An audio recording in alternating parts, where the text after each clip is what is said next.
There you go with those new graphics again. By the way, sporting my Nile shirt. The best album of the year, it didn't belong to Casey Muskrat or whatever the F her name is. It belongs to Rivers of Nile with their album, well, not this band, but a different Nile, N-I-H-I-L, for Where the Owls Know My Name. All right, anyway, excuse me. UFC 234 is in the books, and the main event is interesting. Let me offer a mea culpa to start today's Monday Morning Analyst, which is to say the following. Two things I have radically changed my opinion on since the ending of the fight. In real time, I thought the fight was very competitive. Our own Danny Segura, I think, deserves some credit for believing ahead of time that it would be more competitive. I thought it would be, he would just run him over, and he didn't. However, in the end, what you're going to see is it wasn't really that competitive. The second round was competitive, so I'll give the argument that. And then two, what I'll say is, the fact that it went all 3 rounds is an indication it was kind of competitive. But what you're really going to see is that, let me take this out, this wallet. What you're really going to see is that the approach that Adesanya took enabled the fight to go a little bit longer. I'll show why. So I'll agree that it was more competitive than I thought it was going to be. What I'm not going to agree with is that it was, in the end, really all that close. It just wasn't. So I'll say that. Secondly, when the fight was first over, I thought to myself, you know, it was really only the conventional stuff that worked for either guy, where it was like the check hooks from the right side for Anderson Silva, or it was the leg kicks just sort of really adding up. And to be sure, the check hooks of Anderson Silva did matter. The leg kicks of Adesanya matter substantially.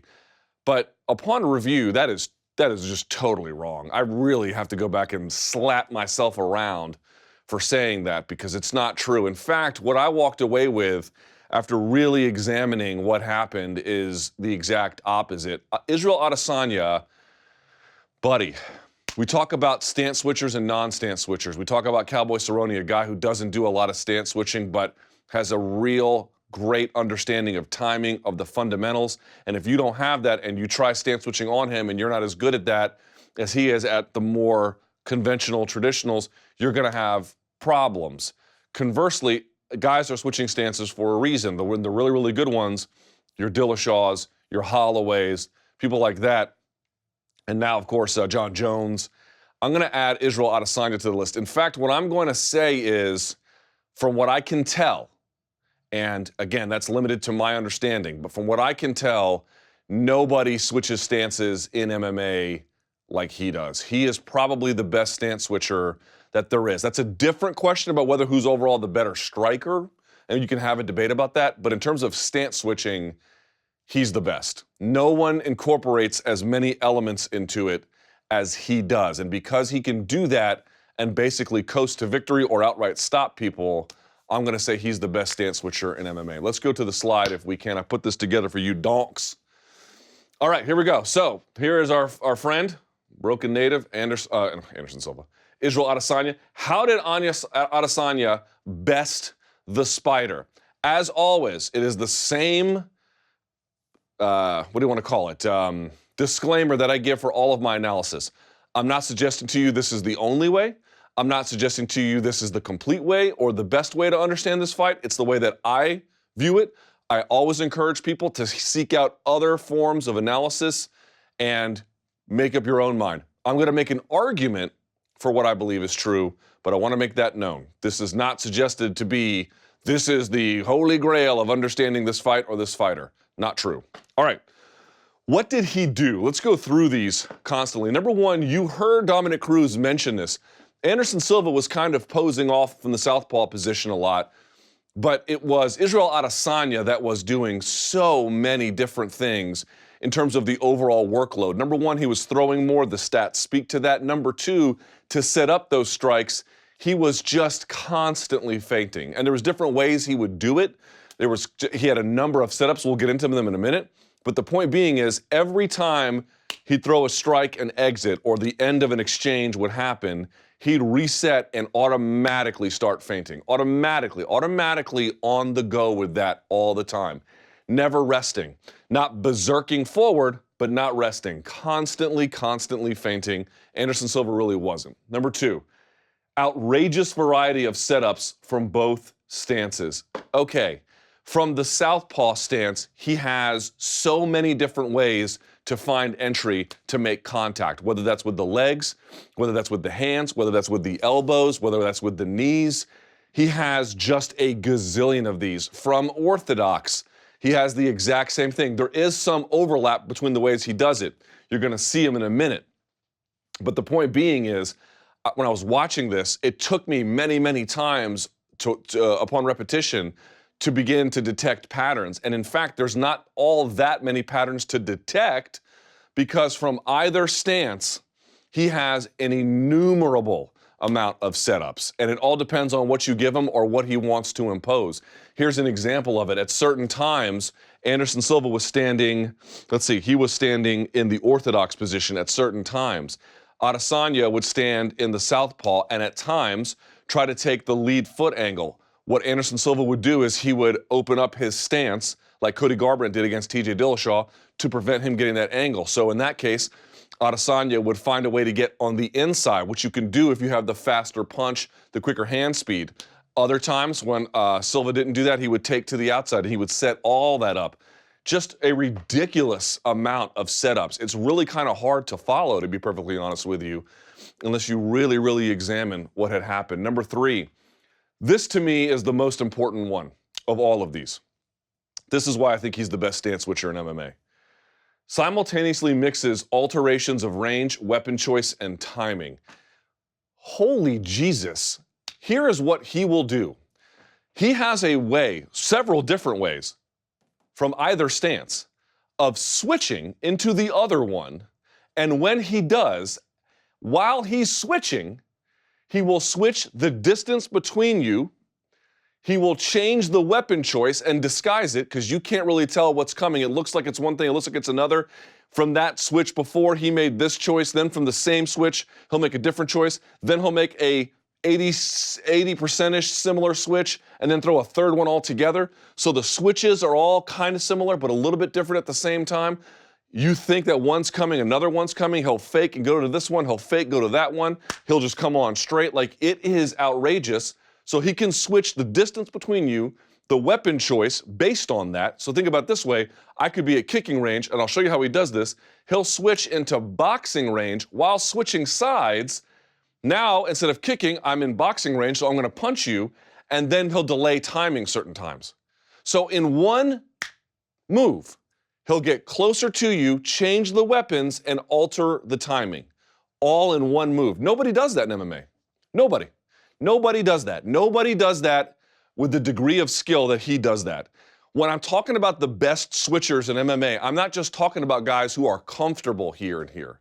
I'm talking about guys who in one physical movement do that. Show me who else does that. Number 4.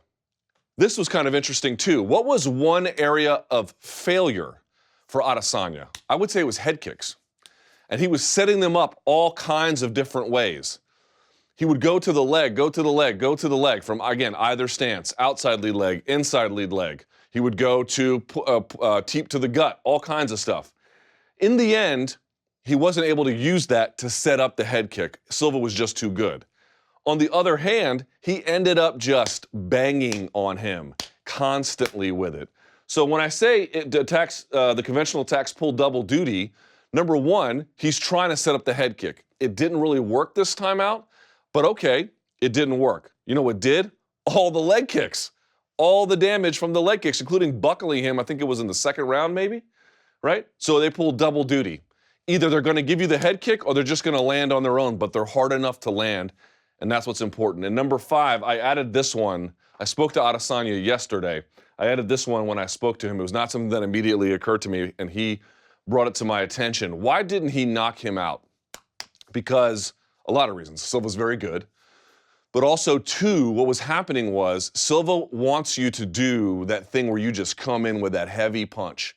He might let you land a couple of soft ones and kind of roll with them and kind of absorb them a little bit, because he wants you to come in there with the 4-pounder. And when you do that, he counters you, right? He'll have a check hook, he'll back up, pull counter, right? All kinds of different tricks he has too. Adesanya never gave into that. He never gave into that. He never, times you'll see him land, bop, bop, 2 good shots. and you'll see Silva wait and and at times literally wave him in, other times just wait, and then you'll actually watch Adesanya back out, right? It's because he wanted to avoid those heroics where everybody gets countered. Now, this is how he won. The most important one here is number 3. It was shocking to watch this, and until I realized, I was like, oh my God, who does that? Who does that? Everyone's got tricks from their different sides. No one can do all of that at once. Not that I've seen. Okay, so that's how he beat it. What were the tactics? Let's take a look at them. Let's take a look. All right, here we go. Weapon choices. Remember I told you he had a bunch of setups. These can apply, if not equally, certainly they apply to both sides. In other words, it might be 60-40, one stance or the other. Here is one, stutter steps. And again, remember, this could be a part of a stance switch.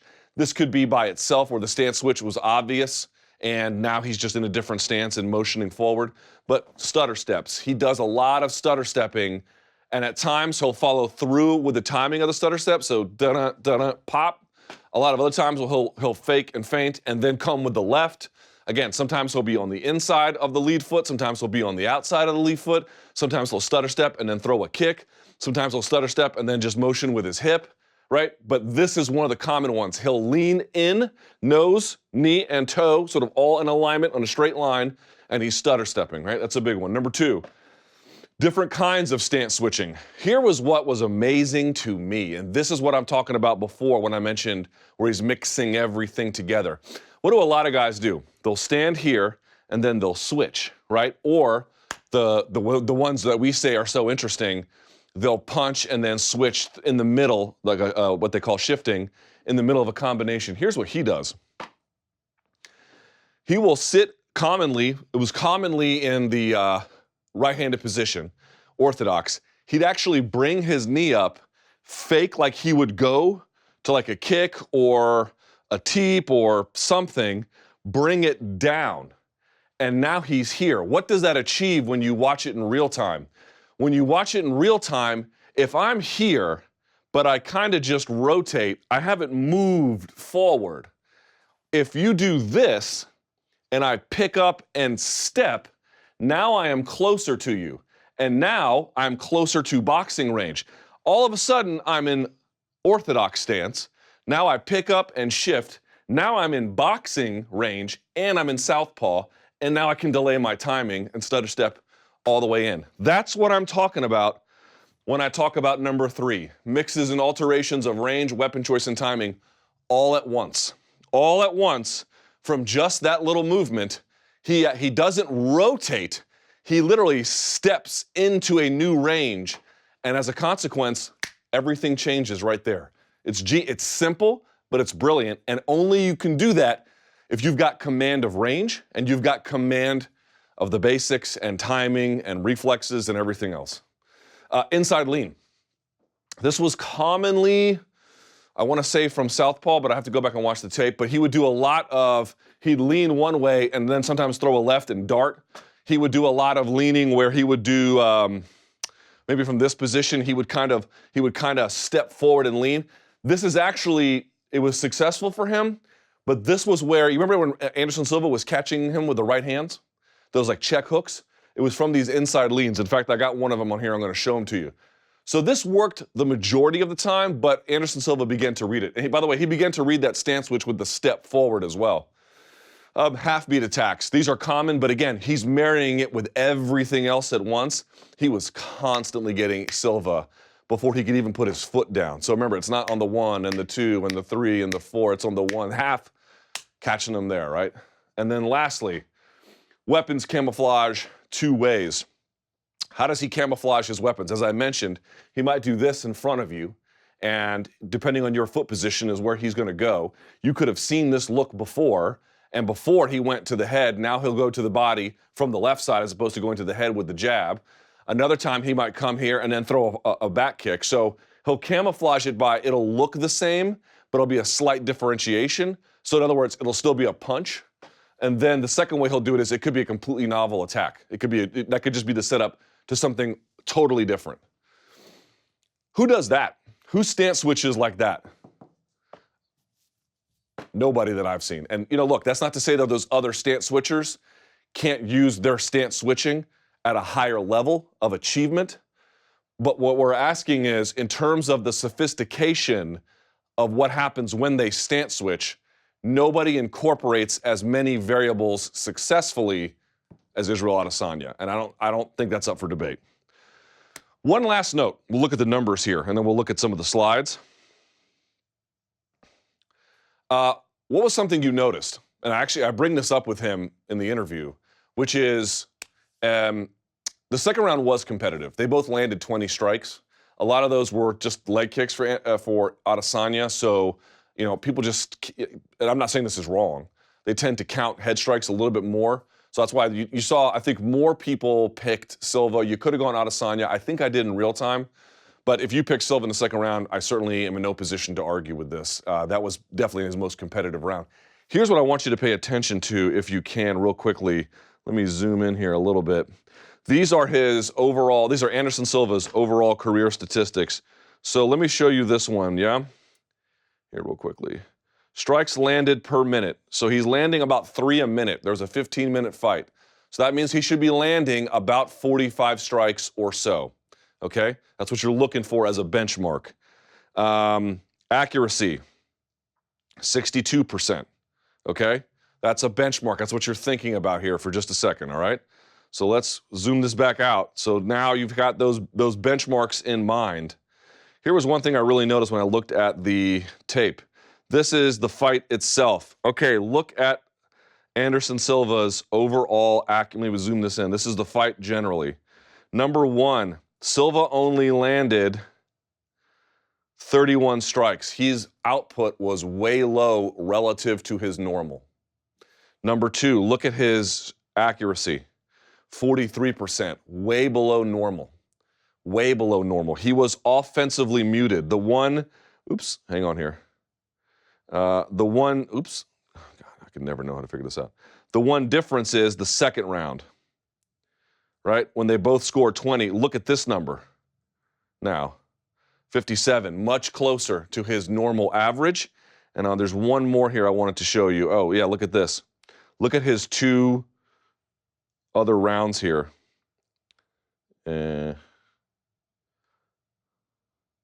6 of 21 in the first round, 5 of 16 in the third. One of the ways that Adesanya won is he's doing those. It just froze him. It froze him. He just couldn't make a read. He was waiting to react, and he really couldn't. Meanwhile, Adesanya's getting off. That second round, totally different. You want to give it to Anderson? No problem. He came alive in that one. But in this one, he just wasn't doing enough. All right, enough of that. Let's take a look at the slides. All right, Danny's sending me an incoherent message. Let's see. Okay, all right. Let's take a look. So remember all the things that I mentioned. Oh, and lastly, here you go. These are the overall striking totals. The one thing that I noticed really in the, look, they're being 10-10 Silva if you want to give it to him because he had the head strikes. And then here you can see as well, Anderson's in blue.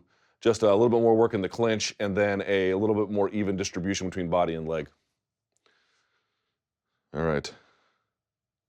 Okay, here we are. So I don't have exactly my notes in front of me. I'm going to try and go in order. Let's watch what he's doing here. Again, he may surrender inside foot positioning. You can do that if you're fast, like a Roy Jones Jr. type. Right, here he is stepping inside. Look at him stutter. And this is a slow stutter step. There are more like dramatic ones that he does, but like this inching. So watch. This is what I'm talking about with the stance switch. Look how far apart he is. This is kickboxing range, yeah? It's going to be hard to punch unless you really lunge at somebody. Now watch what he does. I'm going to bring it up and fake. His hands come out. So now, number one, if you want to crack him in the face, you can. Number two, look how much closer they are now. Like, look at this. Now look at him. He takes one extra little half step, and they're in boxing range. You have switch stances, you are in range, and now you have a brand new weapon choice all at once. Like this, and then he just decides to throw a leg kick anyway because he's mixing everything up, right? So there you go. Here's another one. Let's watch this. Again, from a orthodox stance against a southpaw opponent, at least in this particular case, right? Watch what he does. He brings it up again. Hands come out. He's setting up the question mark kick. He's threatening the question mark kick. Brings it down. Look where he is now. Look at that. That is boxing range, ladies and gentlemen. Switching it like that. Pretty nifty. And then he decides to throw like a backhand and then gets out of the way. By the way, he uses this a lot. He'll push it on the head or he'll push on the shoulder as a blocking mechanism as he exits. And by the way, on the stance switching, I didn't mention this at the beginning, he'll switch stances on Silva's blitzing as well. So Silva would blitz and come at him, and as a consequence, during the blitz, he would switch stance at the end and then crack him on the process. You actually watched Silva stop blitzing, probably in part because he got tired, and probably in part because it just wasn't working. All right, here's the blitz. You saw it again. All right, let's watch. Look at this kickboxing range, yeah? Keep in mind, here he is, right? He's kind of stepping to the outside here, so he's showing a bit of a different angle. He resets a little bit. You see him faking and feinting, brings it inside. Look at this. Look at that. He's tricking you because you think the question mark kick is coming, or at least a teep is coming. He's now switched and gotten closer to you. Before when he did this, he threw a backhand. This time he's bringing the right hand up and he's in boxing range. Who does that? Who does that in MMA? That comfortably with an opponent meeting him on his terms. Ladies and gentlemen, I don't know who the answer to that is, other than Israel Adesanya. And then he gets out of the way, right? That's what I'm talking about. Dude, that is ridiculous. It looks so simple, but when you begin to calculate the implications of it and the potential positive as well as negative consequences, and to do that effortlessly and getting Silva to bring his hands out, buddy, that is high-level stuff. All right, and then they reset here. And then, oh, and by the way, here he is catching him on the half beat. Whoop, look at Silva's feet. Let me switch this to a different color, like that. Look at that. Catches him. Boom, just like that. Pops him. Now he gets hit with one. Silva cracks him. That was that check hook you're talking about. That's a nice shot from Silva. I give him credit there. That was the one shot he was really able to time throughout all three rounds. As you can tell, we're still in the first round here. So give him credit where credit is due. All right, here we are again. By the way, a lot of these look like he's in the orthodox position. I would say he spent you know what, I need Fight Metric. Please, if Fight Metric is out there, if you guys can start measuring how much time a fighter spends in each stance. I know that they're not going to do that because all of my good ideas in MMA go ignored routinely, but it is a good idea. Somebody should do it because you are entering an age where people are stance switching as a matter of not merely habit, but it is nearly ubiquitous at this point. It is an important way to understand the fight game, and I think that needs to be measured. They're going to ignore me. Again, no one listens to any of my good ideas, but that is a good idea. All right, here we go. There's that stutter stepping. Comes inside with the jab. Boom. Throws it with that one. Let's see what he does here. There it is again. Look at the hands of Silva. Pop. Now he blocks that one. But again, it's all in defense of that. Bow. Go back here real quickly. Let's see. Stutter step. He thinks, by the way, either Adesanya was going to go too low and he could greet him with the knee, like he was confused about it. He thought maybe it was going to be a leg kick, so he raises it, boom, and then eats this 2-1. Silva Adesanya outside of boxing range, picks it up, drops it, bang. Nicely done. One more of these. Here's at the end. Now this one is subtle, and he actually shifts back a little bit. Watch. Anderson switches, so he switches, takes a wide angle, and now steps in. See, he did it in two parts. Silva switches. Watch Silva. He switches. So now he's orthodox. So as a consequence, he takes what I would call a square step and then a step forward. Brings the hand down. As Silva tries to catch him on the half beat, Adesanya recognizes it, parries it, boom, and cracks him. That's what I'm talking about. I'm being a little unfair to Silva because I'm not showing some of the things he did, but he landed 6 punches in the first round. What do you want me to tell you? I showed you one of them already. He was just doing way more sophisticated stuff. All right, and then waits, and then this is nice from Silva. I'll give him credit. Look at that. Boy, my man is 43 years old. If this was anybody else, Adesanya would have had him dead to rights. Whoop. Boy, if he wasn't already bald, that would have been a haircut. Look at that, and then Adesanya goes like that. Like, I missed you by that much. So that was actually really, really nice. This is vintage Silva right here, right? Where vintage Silva is him knocking somebody out. But defensively, This is vintage Silva, where he sees the kick coming. By the way, watch what Adesanya does. He lands this punch, right? Just ever so slightly kind of crow hops here, uses his hand here to recognize the space. How far apart are we? Takes a slight step back and then resets. And look at this. I mean, hold on, let me zoom in here. Look at that. Ah, wow. Good job by both guys, but especially good by Anderson Silva avoiding that. That was pretty epic, I have to admit. All right. So the second round, in the interest of time, I can't show you. You're going to say, "Oh, look, this is unfair. This doesn't feed the argument about how competitive it was in the end if you're not showing the round where Anderson Silva did the best." Yes, I know. I grant you. If you want to say Anderson Silva won the second round, I literally cannot argue with that. It's a matter of interpretation to a degree, but the numbers at least make it a not a very difficult call, if not outright, if you want to say he did more because he had more diverse work, head, body, and legs. Fine. Can't argue with you. And he kind of came alive there a little bit, especially with the jabs he was landing and in the clinch as well. He did good work there. But we're trying to examine how Adesanya won, at least for the purposes of today's exercise. So I want to jump to the third round.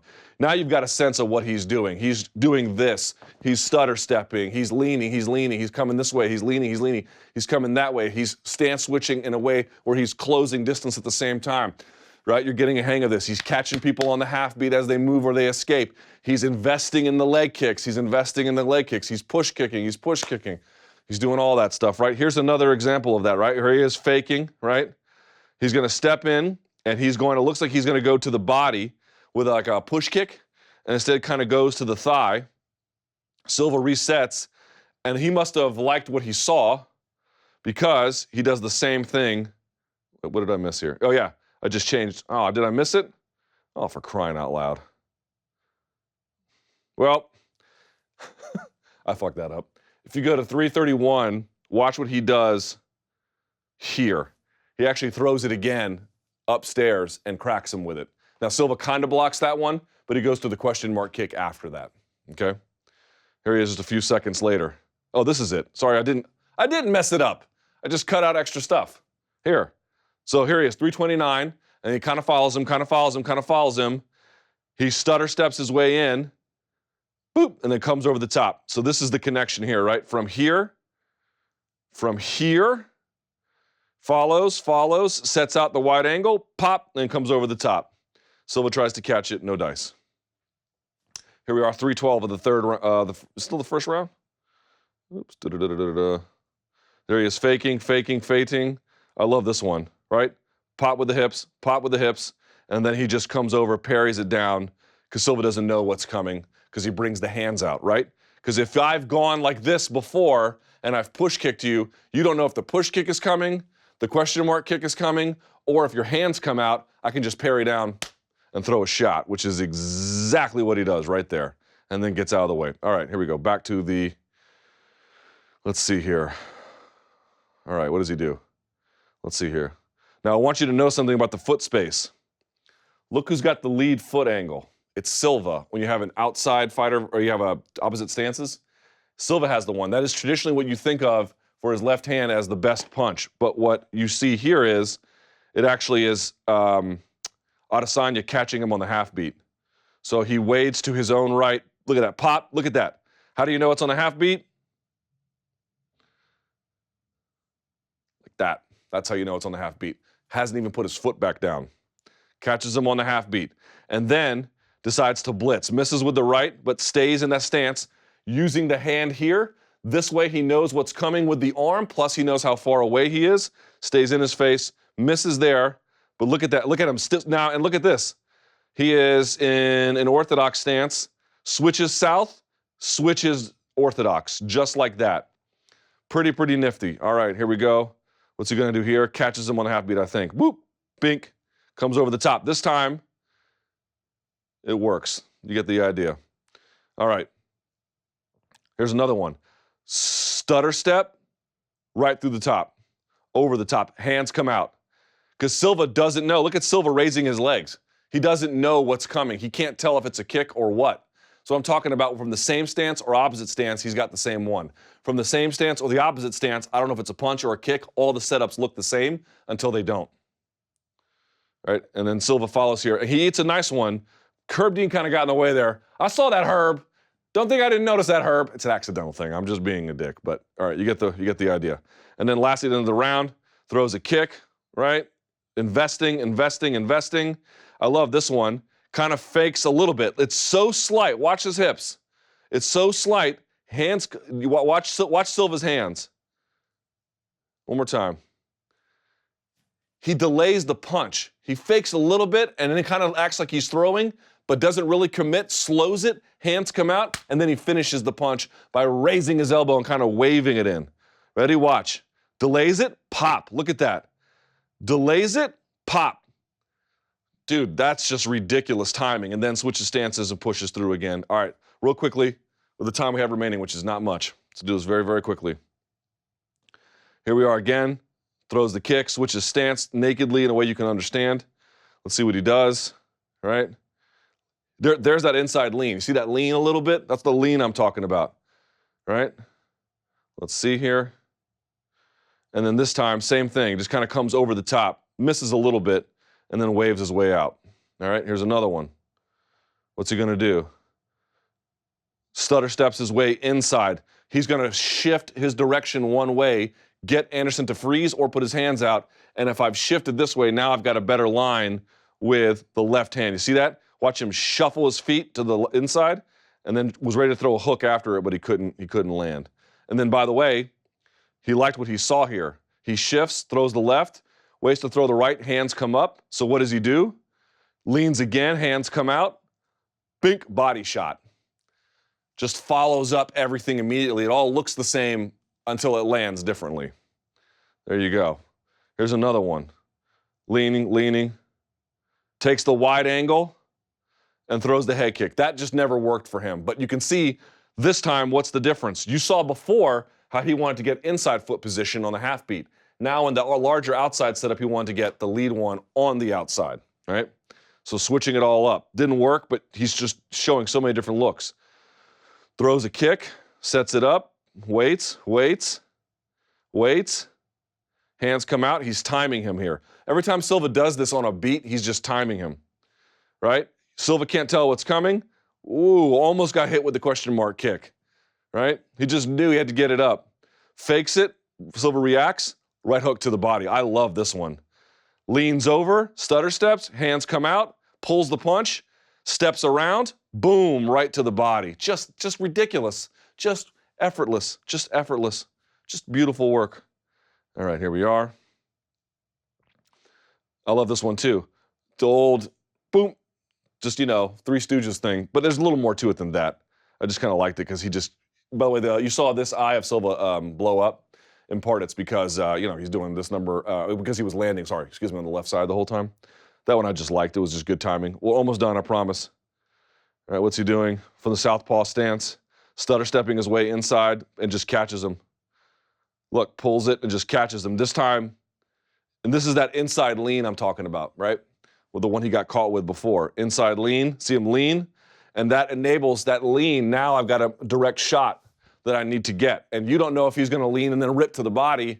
You don't know what's going to come. So now, rather than ripping to the body when I lean, I'm just going to come over the top and crack him. Boom, just like that. Just, again, Silva's eating these because he doesn't know what's coming because the setups have all looked the same and then looked different with the punches happening or the kicks happening afterwards. So like you've seen this before, but you don't know what's about to happen afterwards. All right, here he is again. There's that inside lean. See that? Inside lean. See him digging on that right side like that? And then there's that check hook that landed for Silva throughout the course of the fight. That was a nice shot by him, right? He throws from orthodox head kick.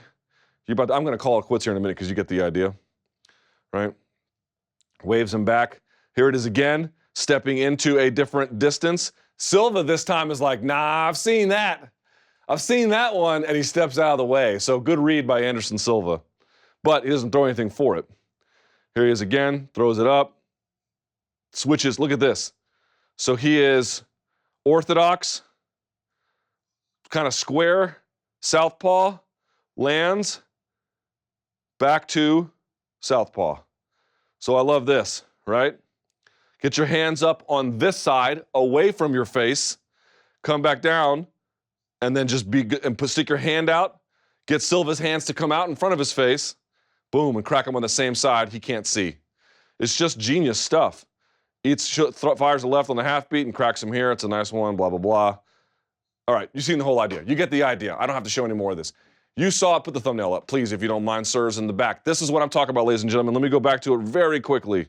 Last thing on this, then we'll call it a day. I had a great time with this one. I hope you can see that because we are talking about somebody who just does it. All right, put it back up. Here we go. This is what I'm talking about. The variety of setups from both stances. It was so difficult for Silva to anticipate what was coming, and then most importantly, simultaneously mixing alterations of range, weapon choice, and timing. What kind of strike is he going to throw? When is he going to throw it? At what distance is he going to throw it? He can mix it all up in one fell swoop. Unbelievable. Didn't buy into the high-risk stuff about launching forward. And then again, couldn't get the head kick, but that's fine. I'll just invest in the leg kicks. That's an incredible fighter, ladies and gentlemen.